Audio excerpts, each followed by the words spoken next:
So yep, I figured out I messed up.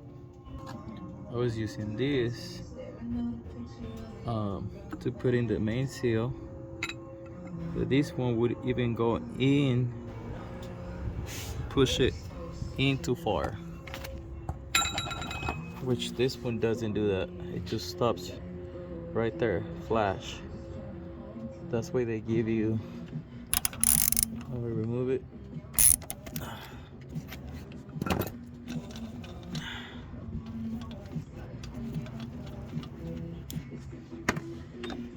They give you that, this little plastic thing to help it push it forward enough to a perfect position. There you have it. There's a little tiny bit inside. It's not flush. So there is. Finally figured out.